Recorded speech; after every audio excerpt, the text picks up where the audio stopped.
Hello, it's me, and welcome to Space Marine 2, the newest hack and slash and bash and trash by Saber Entertainment. Space Marine 2 takes place in the Warhammer universe, if you didn't know, so that means this place sucks. Like a lot. So it's up to you, Titus, and two other schmucks to make it slightly less sucky because Big Goldman says so. In Space Marine 2, you will face the Tyranids. An all-devouring swarm from outside our galaxy who is very hungry and uses food. Similarly, you will also face the Many Suns, who aren't food because Dad turned them to dust. But they aren't here yet, and let's be honest, we've got a lot more pressing matters right now than dust bunnies. We're ready to greet the world. We're voyaging forward with courage to run toward a brand new start. Let's go live, bridging the distance across the sea, endlessly, cheerfully, meeting heart to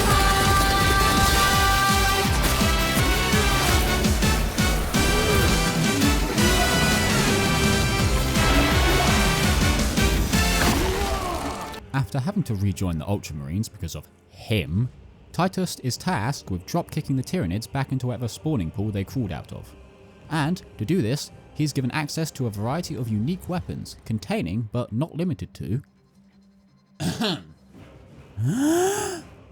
bolt pistol, heavy bolt pistol, bolt rifle, heavy bolt rifle, stalker bolt rifle, auto bolt rifle, bolt carbine, oculus bolt carbine, marksman bolt carbine, instigator bolt carbine, bolt sniper rifle, heavy bolter, plasma incinerator, melter rifle, multi-melter, and more I can't be bothered to talk about. The ranged weapons actually do feel a little pitiful at times.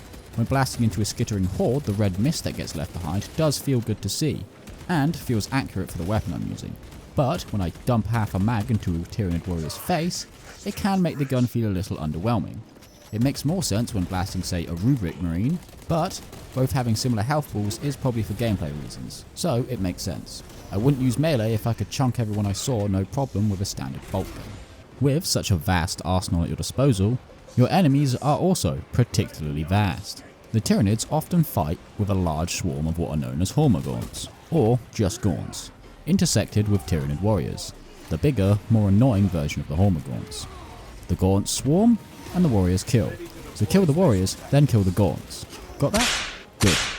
The Gaunts hurt, but the warriors hurt more so, especially when there's 3 of them. Even more so when there's 100 of them.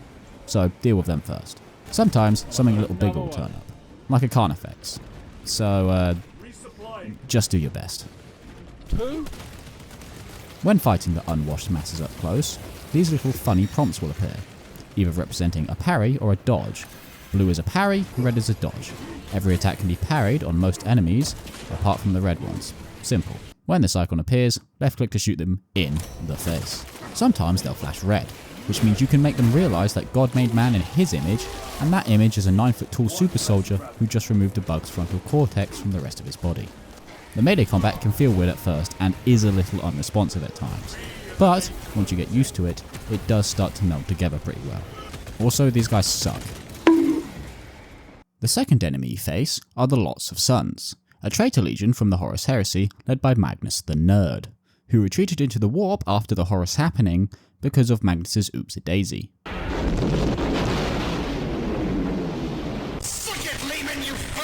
The Thousand Suns, as you may know, also look great.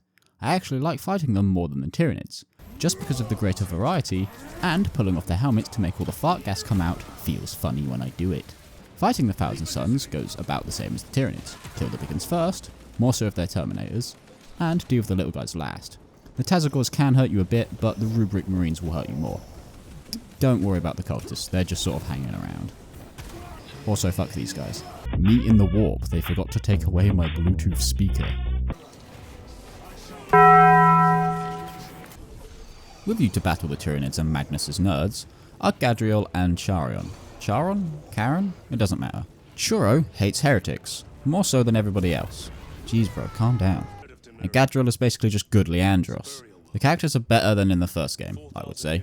First off, there's, well, more of them, and they actually have some development.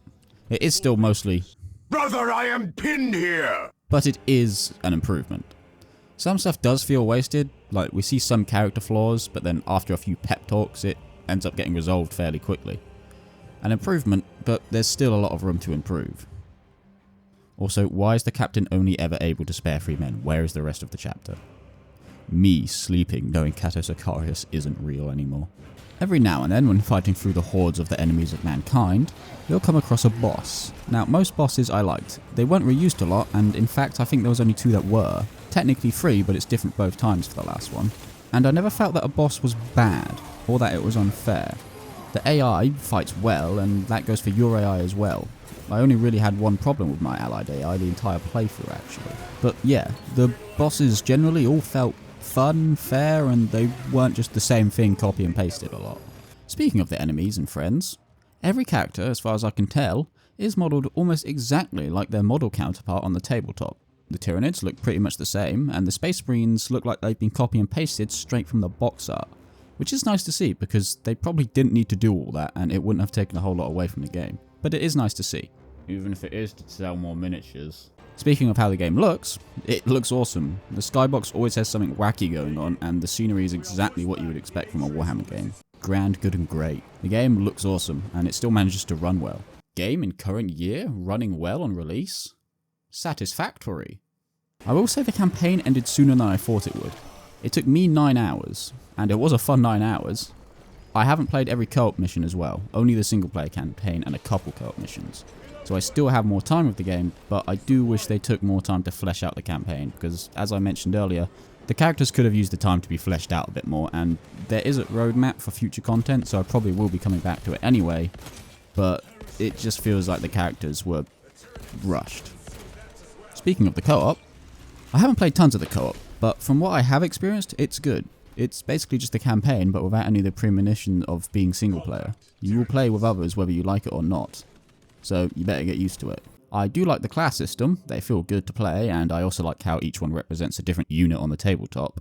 Very cool. It's basically just the campaign, but you're playing with your friends, so the normal campaign, just more forceful. The customization in Space Marine is okay. You can change your colours, your insignias, and as you progress your class, you can get some knickknacks to equip and a weapon skin here and there. I would have thought they would have gone for a more Halo Reach style of customization though, where pauldrons, helmets and chest pieces could be changed at will.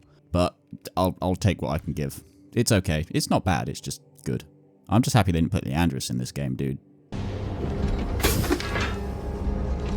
I will show no mercy. Oh, you fucker! Anyway, I give Space Marine 1, 2 Electric Boogaloo, 10 Codex Astartes out of 12 Robo Gorillamons. It's fun, it's good, but the story could use some work here and there. And there could just be a tiny bit more content, but for what there is, it's good. Thanks for watching. As always, more content to come. I'm bad at outros. Subscribe.